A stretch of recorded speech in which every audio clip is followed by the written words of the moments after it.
it is the impression that a lot of us have, Adrian, that the move to return and resume play seems to be operating more smoothly in the National Hockey League than even the NBA and certainly Major League Baseball in trying to start up its season.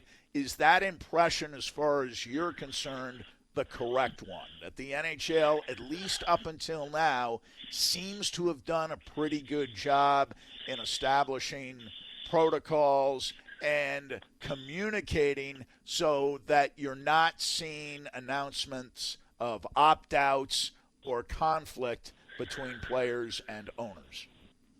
Yeah, I think that's fair to say, Sandy. I think there was a little there were a few murmurs from some NHL players recently about all this, but it sounded more like it had to do more with grumblings about the collective bargaining agreement that hadn't been tied down yet. Right. And those have been solved now. The NHL has a new 4-year agreement, an extension of the CBA with no more. We don't have to worry about any lockouts for at least another 4 years. Right. And the hockey way is still, by and large, players don't want to be individuals in a sense that they go against the grain. They don't want to be, nobody wants to, probably in the NHL wants to be that one guy who says I'm sitting out because I don't feel safe or something. It's still very much a league where, you play through the pain, so to speak, and you do what the team does. Yeah. So, but I think the NHL also has done a good job of really laying this thing out pretty clearly for the players. Everybody seems to know what the rules are, and we're going to give this thing a try, I guess. It's still a little dystopian and weird to me to think that this all will happen, playoffs in Edmonton but in a bubble and whatnot, but everybody seems to be that's what we're doing, and the Avalanche training camp starts on Monday. What do you think of the selection of Edmonton and Toronto as hub cities, two Canadian cities? No Las Vegas, none of the other American cities that were suggested or rumored made a lot of sense to me, but they avoid the U.S. entirely, and they'll be playing all games in Edmonton and Toronto. What do you think about that? How wise is that, given that apparently up north they're doing a slightly better job of handling this, but may also have some reluctance about players coming in from other countries, other locations, especially United States players? Originally Las Vegas was the choice of the league that they wanted to have as the Western city. It was all looking like it was on schedule, and boom! All of a sudden, the numbers, apparently started spiking.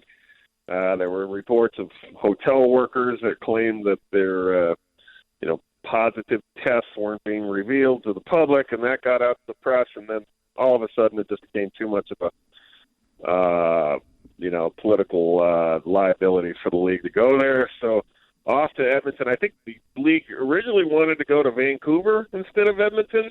Yeah. But then their health minister came out and said that, I think it was that she didn't agree with some of the league's policies on this and the protocols. So on to Edmonton. And, Edmonton's a beautiful place, great hockey city. It's very nice in the summertime. It's light until about 11 p.m. right there, which is very weird if you're up there at that time of year. I guess it's without sounding political or anything, it's kind of a slap in the face to Vegas and in the U.S. that they didn't get any of this happening because, let's face it, the league would probably rather have their showcase playoff with the glitzy glamour of Las Vegas. Oh, absolutely. Sure. Instead of as opposed to Edmonton. Yeah. It's a great hockey city again, don't get me wrong, but it's far up there. It's way up north, and it's not a very it's not the most biggest media market ever. So, yeah, what can I say? The numbers just haven't been good enough here, and there are consequences to that. I want to ask you, and I know for a lot of people this is inside baseball, but the way people consume information is through the media, and especially on the print side.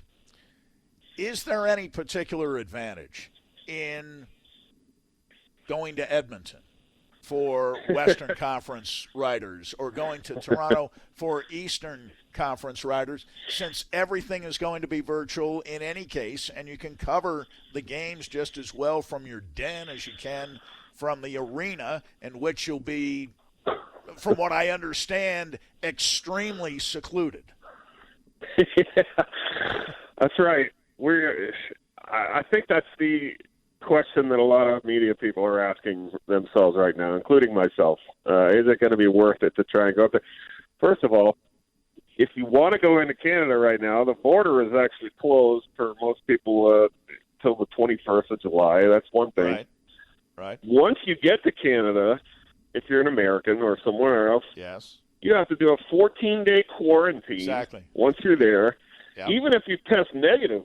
Right. 14 days. Right. If you are caught leaving your room, and some people have, Americans, 6 months in jail, possibly, or a $750,000 fine. No. My coffers are not quite that deep. No. To want to pay that much. That's right. The question is, but there are some things that, if you're a media person, you always want to be in the building. Even if I'm sitting in the top of the building on the rafters, I still want to be there. Apparently, there will be some fringe benefits to go if you're a media. You may get to ask the first question. You probably get some special phone one-on-ones that you wouldn't get normally if you're not there. That kind of thing. They're going to toss a few goodies to the media for that. Yeah. But it's going to be very, very difficult for American media to go there, not only with the quarantine, but then, if this thing lasts a month or two, that's 2 months in a hotel can add up pretty. That's pretty expensive. The short answer probably is no. It doesn't make a lot of real economic sense to go there.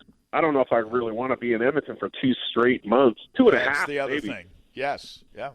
Yeah, you're locked in. If you're a Canadian writer, hell, you can go to all the games you want, and no restrictions. Right. Just like if you're an NBA reporter. Have you seen the NBA prices though? What they're charging the NBA to be in the bubble? Like what, $600 a day or something? Yes. I mean, good luck with that. I mean, yep. Times of recession and everybody taking a hit in this economy, good luck justifying that to your bosses when they can't even get a one-on-one with a player. It won't be anywhere near the court. Quickly before I let you run, have any idea how the Avalanche set up competitively as we get set for the resumption of hockey within the next month?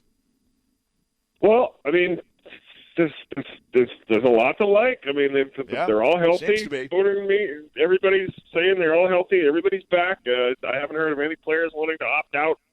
They're going to have a pretty good stock of extra players too. You're going to have Bo Byram on the roster, Connor Timmins. I learned last night that it's going to be on the playoff roster. So you've got the top line. You've got the second line all healthy and ready to go again. Nazem Kadri back.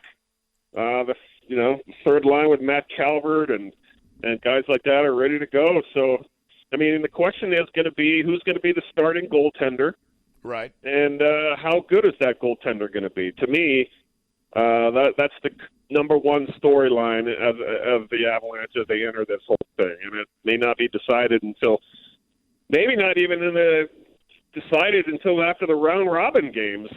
To determine the seeding, maybe it's going to be who's looking the best. I think going into that first round, because Grubauer should have the edge right now, being this presumed starter, but it's a pretty close competition there with him and Pavel Francouz.